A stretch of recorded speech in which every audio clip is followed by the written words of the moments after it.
The United States successfully concluded an airstrike in Kabul, Afghanistan that killed the emir of Al-Qaeda, Ayman al-Zawahiri. आतंकी संगठन al Qaeda का प्रमुख Ayman al Zawahiri America के एक हमले में मारा गया है। ये हमला अफगानिस्तान की राजधानी काबुल में किया गया। अमेरिकी राष्ट्रपति जो बाइडेन ने इस बात की पुष्टि की है। जवाहिरी अमेरिकी कार्रवाई में ओसामा बिन लादेन के मारे जाने के बाद अल-कायदा का सरगना बना था। बाइडेन ने कहा कि उन्हें उम्मीद है कि जवाहिरी की मौत से 9/11 हमले में मारे गए लोगों के परिजनों को राहत मिलेगी। उन्होंने कहा कि इस ऑपरेशन में किसी आम नागरिक की जान नहीं गई। इसके अलावा उन्होंने कहा, न्याय हो चुका है और अब ये आतंकी नेता दुनिया में नहीं है।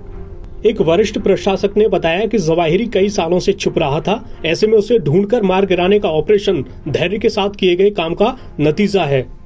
न्यूज एजेंसी रॉयटर्स के मुताबिक एक अधिकारी ने पहचान जाहिर न करने की शर्त पर जवाहिरी की मौत के ऑपरेशन की पूरी कहानी बताई है। अब हम आपको उसी के शब्दों में वही कहानी बताने जा रहे हैं। सबसे पहले अधिकारियों को इस बात का पता चला कि जवाहिरी का परिवार यानी उसकी पत्नी और बच्चे काबुल में एक सेफ हाउस में चले गए हैं। बाद में उसी लोकेशन पर जवाहिरी की भी पहचान हुई। इसके बाद कई महीनों तक खुफिया अधिकारियों ने ढंग से इस बात को पक्का किया कि उन्होंने सही तरीके से जवाहिरी की पहचान की है और अप्रैल की शुरुआत में वरिष्ठ अधिकारियों को इसके बारे में बताना शुरू कर दिया। फिर national security adviser Jack Sullivan ने राष्ट्रपति बाइडेन को इसके बारे में जानकारी दी। अब जवाहिरी को मारने के प्लान में इस बात का ध्यान रखना था कि ऑपरेशन में आम नागरिक हताहत न हो। ऐसे में राष्ट्रपति बाइडेन ने मुख्य सलाहकारों और कैबिनेट मेंबर्स के साथ कई दौर की बैठकें भी की। 1 जुलाई को CIA डायरेक्टर विलियम बर्न्स समेत कैबिनेट मेंबर्स ने व्हाइट हाउस सिचुएशन रूम में प्रस्तावित ऑपरेशन के बारे में बाइडेन को ब्रीफ किया। इस दौरान बाइडेन ने पूछा कि हमें क्या पता है और कैसे पता है।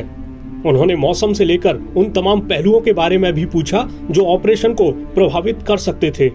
इसके बाद फाइनल ब्रीफिंग में इस बात पर भी चर्चा हुई कि जवाहिरी की मौत से अमेरिका और तालिबान के रिश्तों पर क्या असर पड़ेगा। पूरी तरह संतुष्ट होने के बाद आखिर में बाइडेन ने कम से कम सिविलियन कैजुअलिटी के रिस्क की शर्त पर सटीक हवाई हमले की मंजूरी दे दी। इसके बाद 30 जुलाई को ड्रोन से फायर की गई मिसाइलों से हमले को अंजाम दिया गया।